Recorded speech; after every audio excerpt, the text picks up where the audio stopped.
nous ne parlons forcément pas de la même Europe. Nous pensons d'abord à la France. Tout le monde parle de l'Europe. Mais c'est sur la manière de faire cette Europe que l'on ne s'entend plus. Voilà, tout le monde parle de l'Europe, mais c'est sur la manière de faire cette Europe que l'on ne s'entend plus.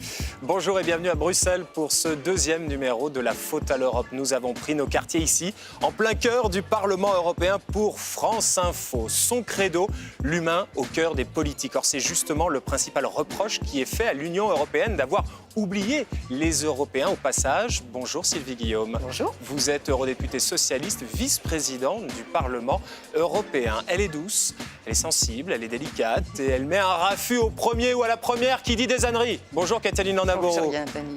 Vous êtes correspondante de France 24 et originaire de l'Ovalie du Sud-Ouest. Il a fait chuter la commission Santer en dénonçant les emplois fictifs d'Édith Cresson. Il a été le premier à tirer la sonnette d'alarme après la nomination de DSK à Washington et il a surtout dénoncé la gestion des poubelles par la ville de Bruxelles.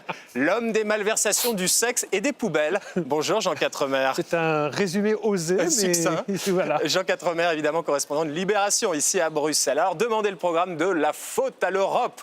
L'Europe ne fabrique plus de téléviseurs. Comment en est-on arrivé là? C'est ce qu'on va voir. Face aux États-Unis de Trump et à la Russie de Poutine, faut-il un rapprochement Europe-Chine? Pourquoi pas?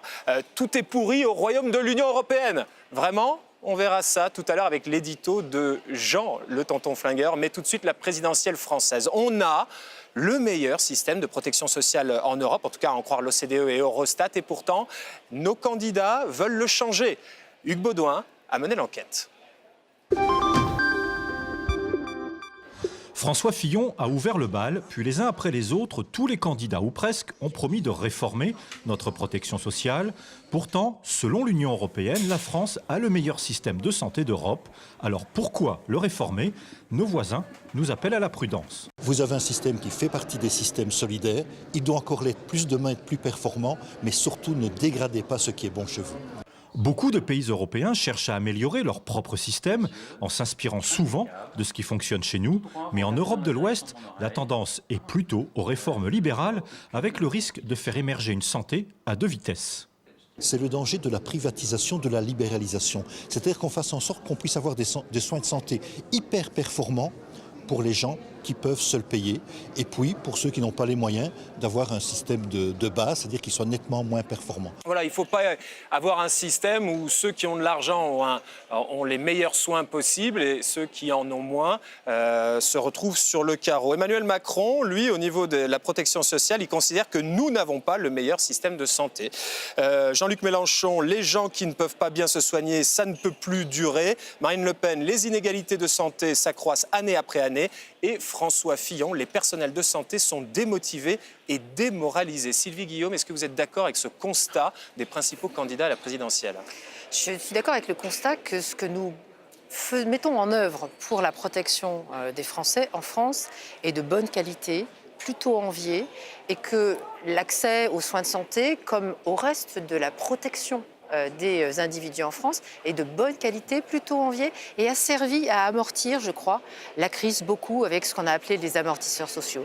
Donc, il y a un problème de financement évident, il y a un problème de maintien, de répartition correcte, mais objectivement, nous aurions intérêt à mieux savoir vendre ce modèle à l'extérieur. Le coût de la protection sociale en France, 31% du produit intérieur brut. Kathleen, ailleurs en Europe, ça se passe pas mal quand même. Oui, la France, est, comme il l'expliquait, est en tête du peloton.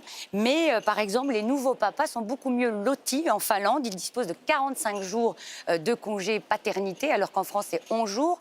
Et les papas irlandais, les Allemands, eux, n'ont aucun jour de congé. Alors, les chômeurs, quand on est chômeur, mieux vaut éviter la Grande-Bretagne, puisque là, il y a une indemnité de 6 mois seulement. Elle est fixe, donc elle n'est pas calculée en fonction de l'ancien salaire et elle est plus ou moins plafonnée à 400 €.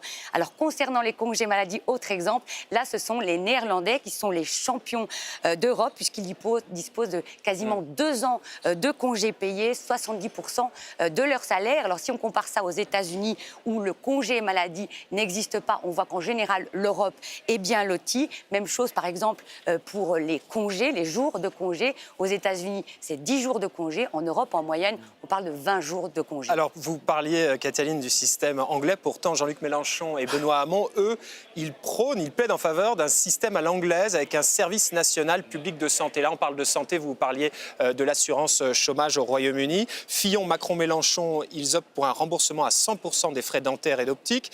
Macron, Fillon, développement des maisons de santé. Le Pen, Mélenchon, incitatif financier pour lutter contre les déserts médicaux.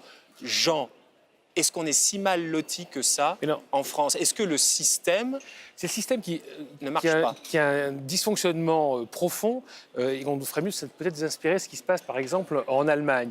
Pourquoi? Parce qu'on parle de médecine libérale. Alors il y a plusieurs choses. Il y a la médecine hospitalière, la médecine libérale, les assurances qu'on peut avoir effectivement en cas de congé paternité, etc. etc. Bon.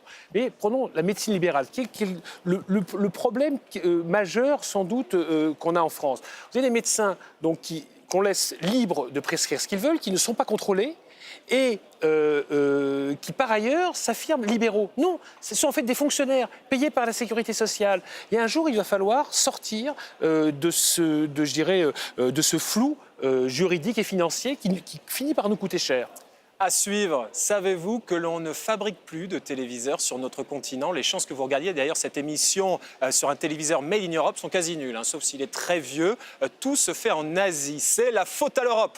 Et là, pour le coup, c'est assez vrai cette fois. On va voir pourquoi. À tout de suite. Nous ne parlons forcément pas de la même Europe.